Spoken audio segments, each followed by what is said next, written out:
Thank you so much. As we move further, now is the time to welcome all our dignitaries seated on the dais, which includes our chief guests as well.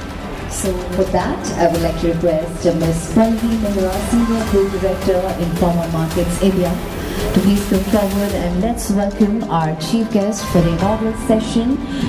Ladies and gentlemen, let's welcome him with a round of applause, Mr. Avin, for joining us here to this event, and let's have a big round of applause, ladies and gentlemen. As we move further, I would like to request to please welcome Mr. Kamal Palwar, President TVGA, with a round of applause. A very warm welcome to you, sir. Thank you so much for joining us to this event. Let's have a big round of applause, ladies and gentlemen. As we move further, I would like to request you to please welcome Mr. Yes, look here, please, look here. Yes, ready? Ladies and gentlemen, let's welcome Mr. Ram Avtar Verma, Chairman TVGA. And let's have a big round of applause all together. A very warm welcome to you, sir. Thank you so much for joining us to this event.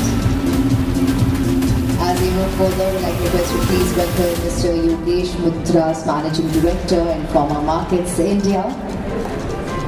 With a round of applause, let's have a big round of applause. A very warm welcome to you, sir. Of Informa Markets, in charge of the lifestyle verticals, which include jewelry and travel and beauty, as well as the marine vertical. So that's the team on the dais, and of course all the dignitaries of the dais who are here. Thank you. I can see so many of them, and thank you for joining us here for this wonderful inauguration.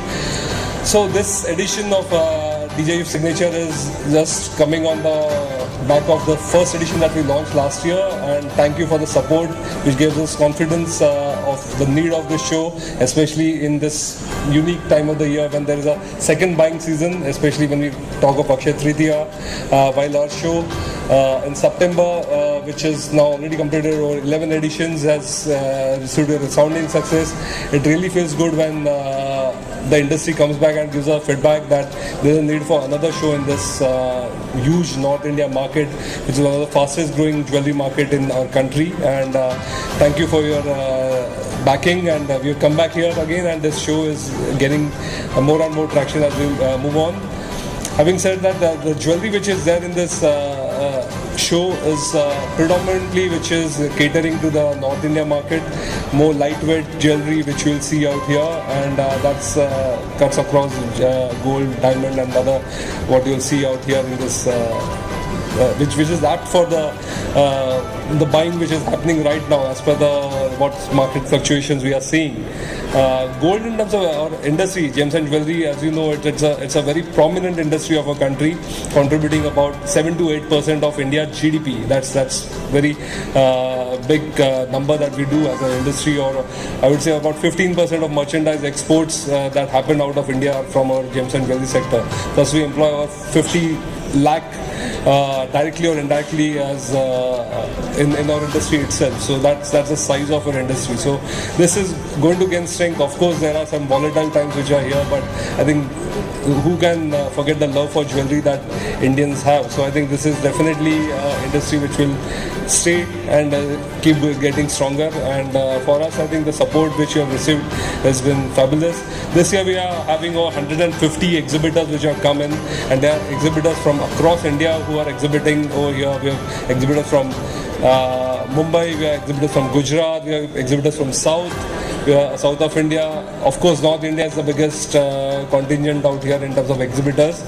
There are a lot of initiatives which were taken over here. We'll have very high-end conference knowledge sessions out here in this very hall.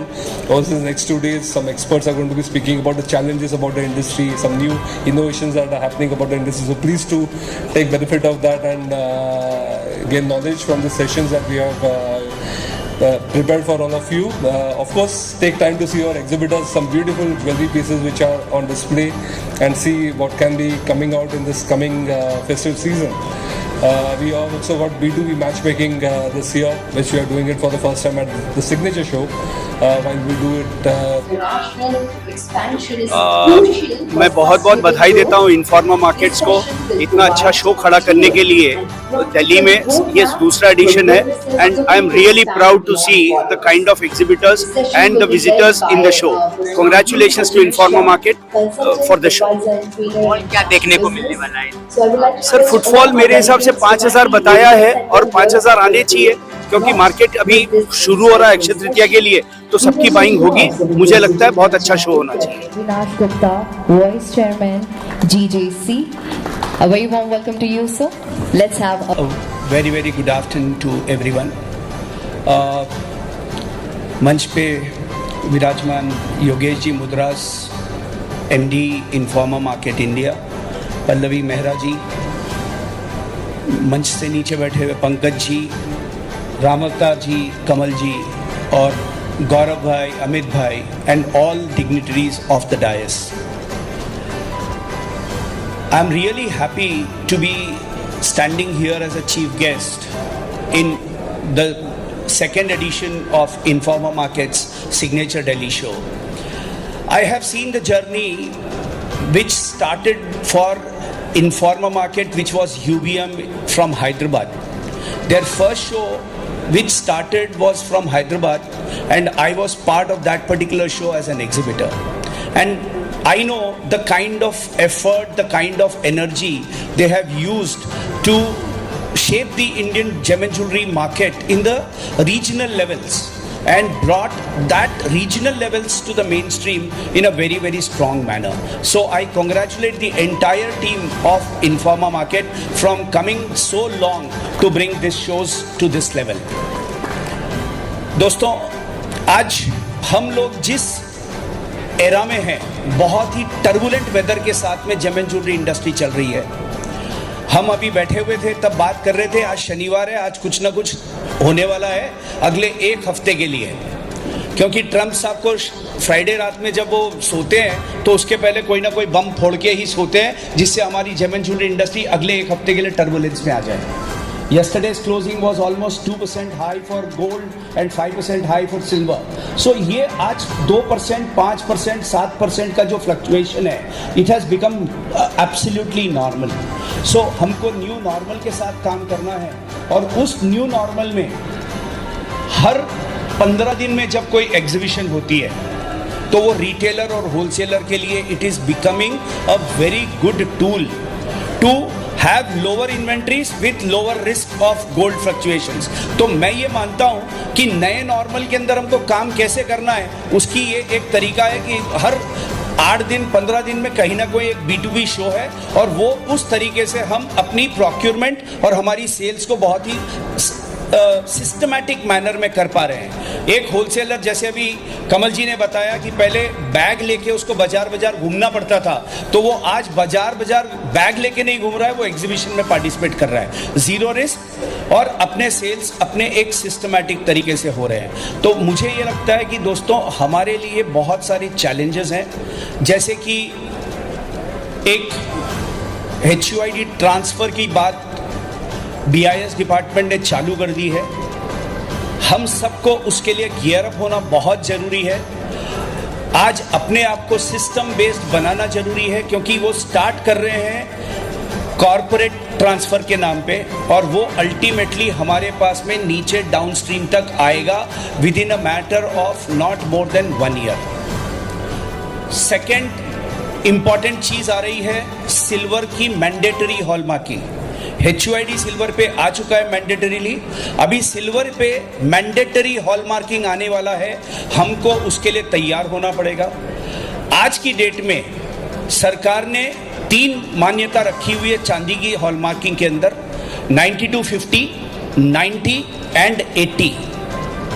जबकि हमारी industry के अंदर हमारे पास में 50 ton तक का माल चांदी में बिकता है.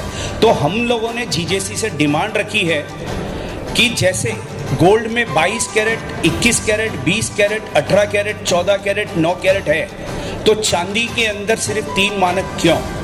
तो हमने सरकार को बोला है कि क्लस्टर जो क्लस्टर के अंदर जिस तरीके का माल बनता है, उसके जो प्रोडक्शन के प्रॉब्लम्स है, उसकी सेल्स की प्रॉब्लम है, वो सबको एड्रेस करते हुए आपको वो सारी की सारी हॉलमार्किंग स्टैंडर्ड्स रखनी है।